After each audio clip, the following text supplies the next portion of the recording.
So today I want to talk about something that most people are completely missing about this war.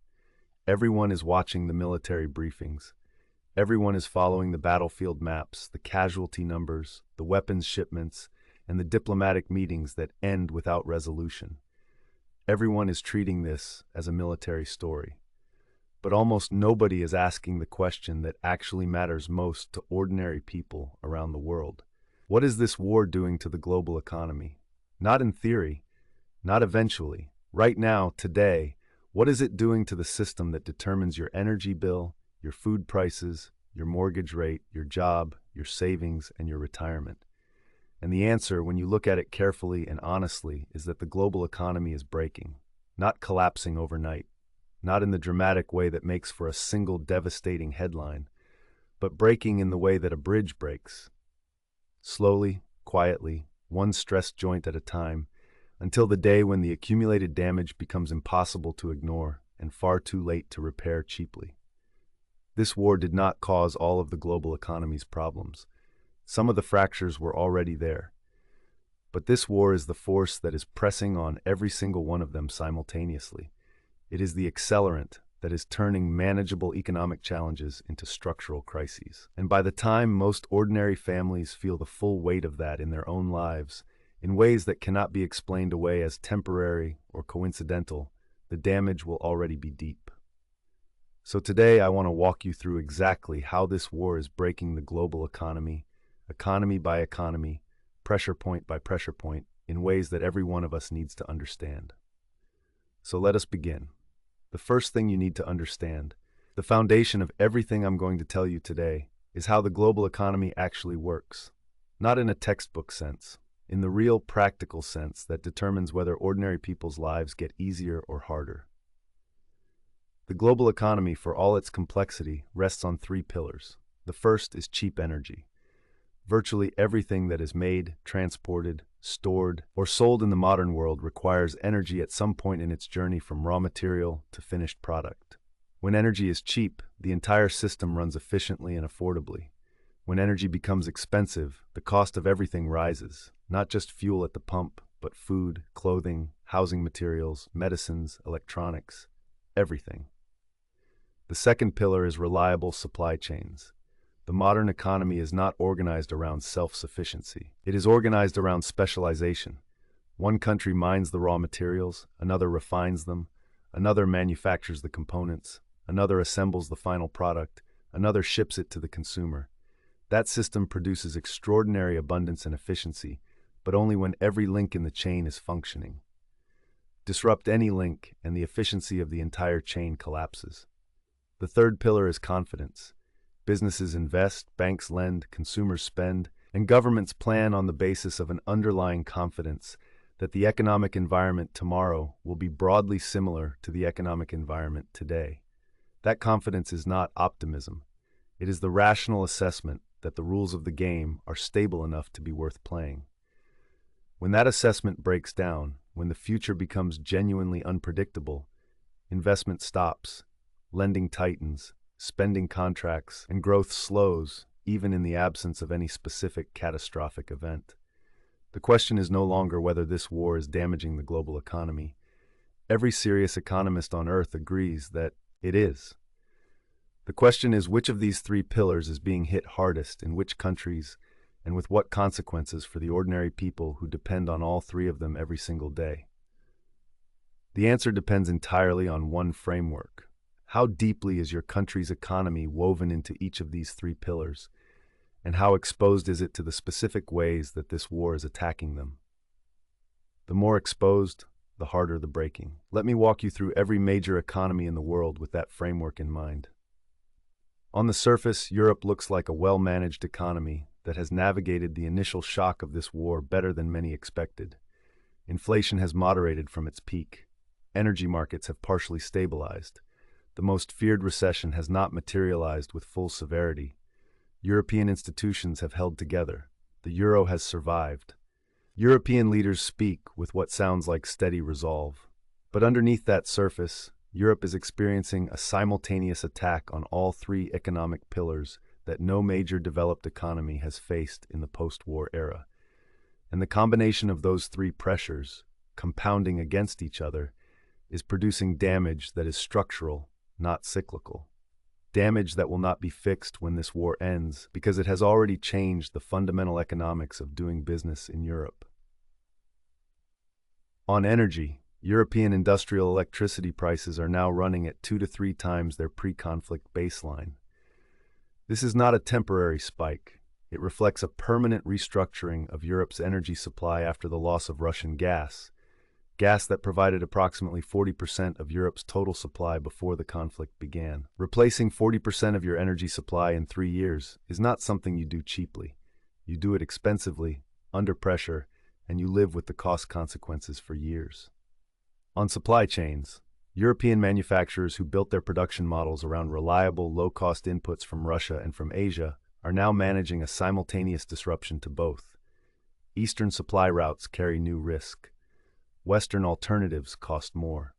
The just-in-time manufacturing model, which eliminated expensive inventory by assuming that supply chains would always deliver on schedule, is being replaced by a far more expensive just-in-case model that holds larger stocks to buffer against disruption.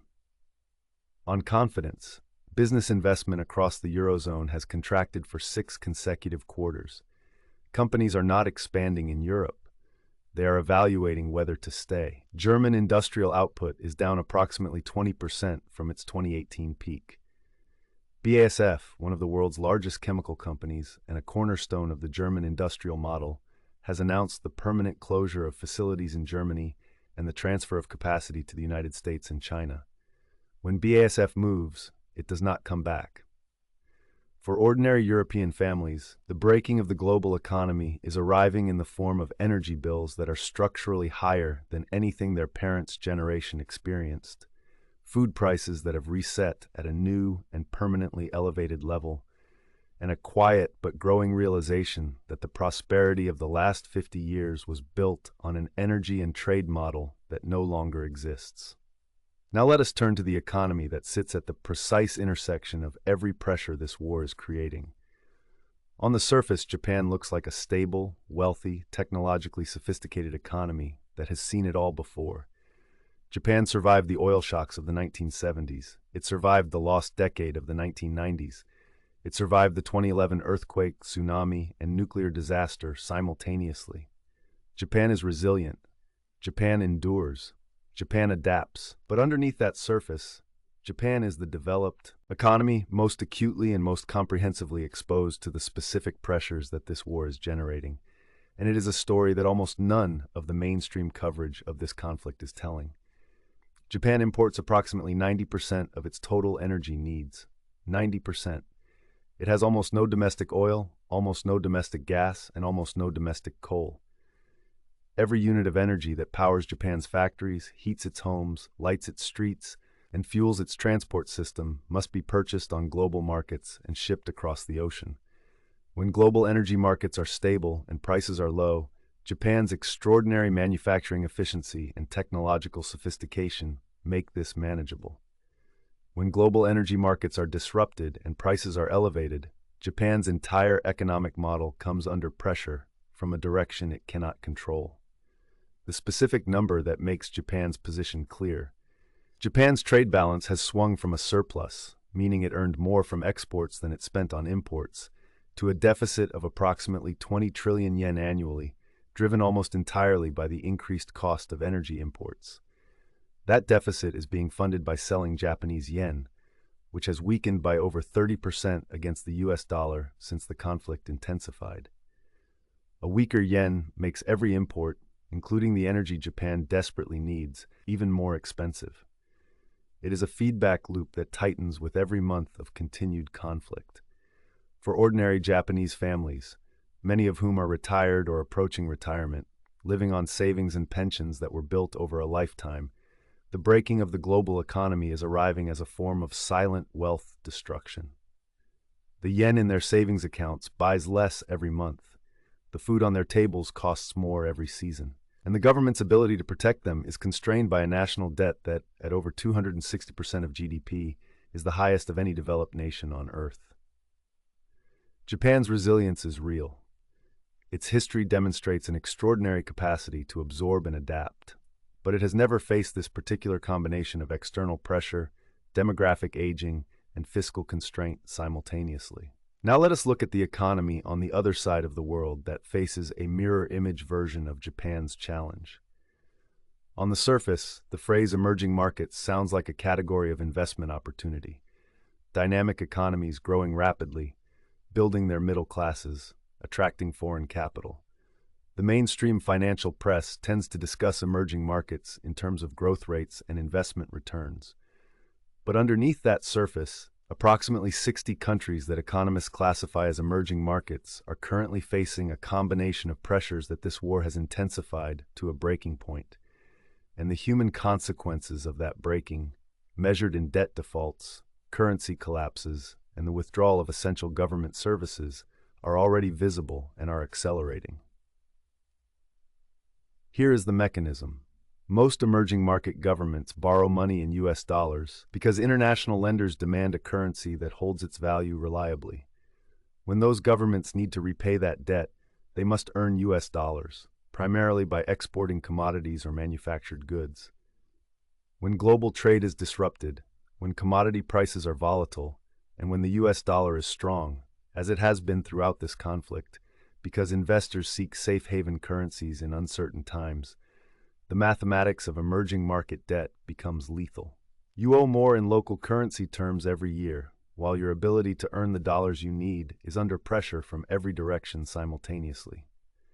Sri Lanka defaulted on its international debt in 2022. Zambia restructured its debt under crisis conditions. Pakistan has required repeated emergency IMF intervention. Egypt, with a population of 110 million people, is managing a debt load that consumes over 50% of its government revenues in interest payments alone, leaving almost nothing for healthcare, education, infrastructure, or the food subsidies that keep its population fed and politically stable. These are not isolated cases. They are the visible leading edge of a wave of fiscal stress that this war is pushing further and faster than the international financial system is currently equipped to handle. The bombs fall far from these countries. The missiles target infrastructure in places most of their citizens could not locate on a map. But the economic consequences, in the form of a stronger dollar, higher energy costs, disrupted food supply chains, and tighter global credit conditions, arrive in their lives with the same force as any direct strike. For ordinary families in these countries, the breaking of the global economy is the most immediate and the most concrete reality of a war they never chose. Now let us look at the economy that sits above all of this, watching and facing its own set of quiet pressures. On the surface, America looks like the clear economic winner of this conflict. Its energy sector is self-sufficient and, at elevated global energy prices, highly profitable. Its defense industry is operating at maximum capacity with order books full for years. Its currency has strengthened as global investors seek safe haven assets. And its geographic distance from the front lines means its domestic economy has continued to grow, its unemployment has remained low, and its stock market, for significant stretches, has performed well. But underneath that surface, America is carrying a set of economic weights that this war is making heavier every month, and that the strong surface performance is partially obscuring from the people who most need to understand them. America's national debt stands at $34 trillion. Annual interest payments on that debt have now crossed $1 trillion, making debt servicing the single largest line item in the federal budget, exceeding defense spending, exceeding Medicare, exceeding every other government program. Every percentage point increase in interest rates, driven in part by the inflationary pressure that this conflict creates in global energy and commodity markets, adds hundreds of billions of dollars to that annual interest burden.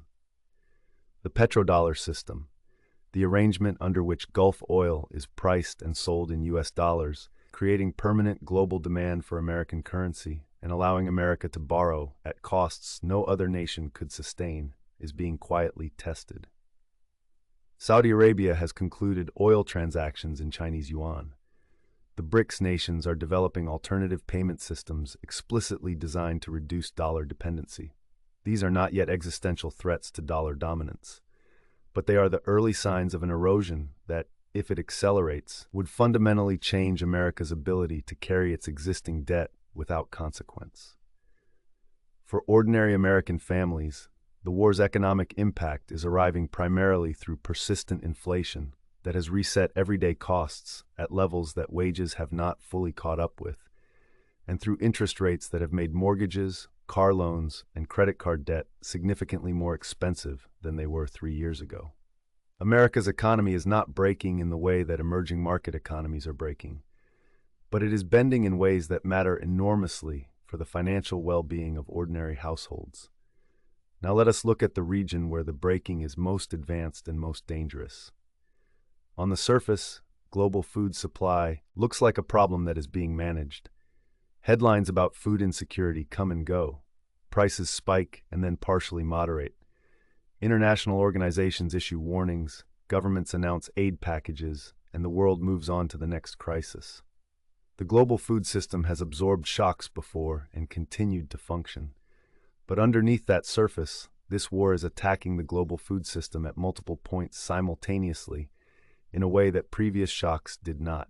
And the compounding of those attacks is producing a fragility that the system has not previously faced in the modern era. Russia and Ukraine together accounted for approximately 28% of global wheat exports before this conflict began. They also produced approximately 15% of the world's corn and were the dominant global suppliers of sunflower oil. These are not marginal contributions. They are foundational to the food security of dozens of countries across Africa, the Middle East, and South and Southeast Asia. The disruption of those supplies has not been fully compensated by production increases elsewhere, because agricultural systems do not scale up in months. They scale up over seasons and years. Simultaneously, global fertilizer prices, directly tied to natural gas costs, because natural gas is the primary feedstock for nitrogen fertilizer production, have remained elevated throughout this conflict. Farmers across the developing world who cannot afford the fertilizer they need to maintain yields are producing less food on the same land. That reduction in yield does not show up immediately in global statistics. It shows up in the weight of harvests 2 and 3 seasons later. The consequences of elevated fertilizer costs in 2022 and 2023 are arriving in global food supply numbers right now. For ordinary families in the world's most food-insecure countries, the breaking of the global food system is not an economic abstraction. It is the most fundamental possible experience of what happens when a war fought far away reaches into the lives of people who had nothing to do with starting it. The UN World Food Programme estimates that the number of people experiencing acute food insecurity globally has more than doubled since 2019. This war did not create all of that suffering, but it is sustaining and deepening it with every month that passes. So now let us zoom out and look at the biggest picture of all. Because when you step back from Europe's industrial erosion, Japan's currency crisis, emerging markets' debt spiral, America's hidden fiscal weight, and the global food system's compounding fragility, a single, unifying pattern becomes visible that is more important than any individual economy's story. Economies do not break the way bridges break, with a single dramatic failure at a single identifiable moment. They break the way a body breaks under sustained, multi-directional stress. Not one catastrophic injury, but a series of individually manageable strains that accumulate faster than the body can heal them, until the system's overall resilience is compromised and a relatively modest additional stress produces a failure that looks sudden but was not. That is precisely what this war is doing to the global economy. It is not the cause of every problem. The debt was already there. The supply chain dependencies were already there. The food system fragility was already there. The demographic pressures on European and Japanese social systems were already there. But this war is applying simultaneous pressure to all of those pre-existing vulnerabilities at a rate faster than any of the affected economies can adapt to. The 3 pillars I described at the beginning of this video, cheap energy, reliable supply chains, and economic confidence, are all under pressure at the same time. And here is the crucial insight that most people are completely missing. When those three pillars weaken simultaneously, the damage is not additive, it is multiplicative. Higher energy costs make supply chain disruption more expensive. Supply chain disruption undermines confidence. Reduced confidence means less investment in the new energy infrastructure that would reduce energy costs. Each pressure makes the others worse. The system does not simply decline. It enters a feedback loop. The world that emerges from this breaking will not look like the world that existed before it, repaired. It will be a restructured world, with different energy systems, different trade relationships, different financial arrangements, and a different distribution of economic power between nations that adapted early and nations that waited too long. The countries and institutions that understand this restructuring and are actively positioning for it are already making choices in energy investment, in supply chain redesign, in currency arrangements that will define their economic trajectory for the next generation. The countries that are still waiting for the old economy to reassemble itself are not standing still. They are falling behind. I want to end with the most counterintuitive conclusion in this entire analysis. Because while I have spent the last 15 minutes explaining how this war is breaking the global economy, the honest answer to the question of who is winning economically from this breaking is not who most people expect. You might expect me to name America, which benefits from elevated energy prices and defense demand, or China, which is quietly filling the trade vacuum left by Western sanctions on Russia. Both of those observations have merit, but they are not the most important answer. The economy that is genuinely strengthening, structurally, not just cyclically, as the global economy breaks around it, is the United States domestic energy sector, and through it, the broader American industrial heartland that was written off as permanently uncompetitive a decade ago. Here is why. The breaking of the global economy is driving a process that economists call reshoring, the return of manufacturing and industrial capacity to domestic soil in countries that previously outsourced it to wherever labor and energy were cheapest. In America, that reshoring is being supercharged by a combination of the highest global energy prices in decades, making American domestic energy competitive for the first time in a generation, and government industrial policy through the Inflation Reduction Act and the CHIPS Act that is committing over $500 billion in subsidies and incentives to rebuild American manufacturing capacity in semiconductors, clean energy, electric vehicles, and advanced materials. The towns in Ohio, Michigan, Pennsylvania, and Tennessee that lost their industrial base over 30 years of globalization are now seeing new factory announcements, new investment, and new jobs, not because the politics changed, but because the economics changed. American energy is cheap relative to European and Asian alternatives. American-made goods are more competitive on global markets than they have been in decades. The very war that is breaking the global economy is paradoxically rebuilding the American industrial economy that globalization hollowed out. That is not a complete answer. America's debt burden, its inflation legacy, and its infrastructure deficits are real and serious.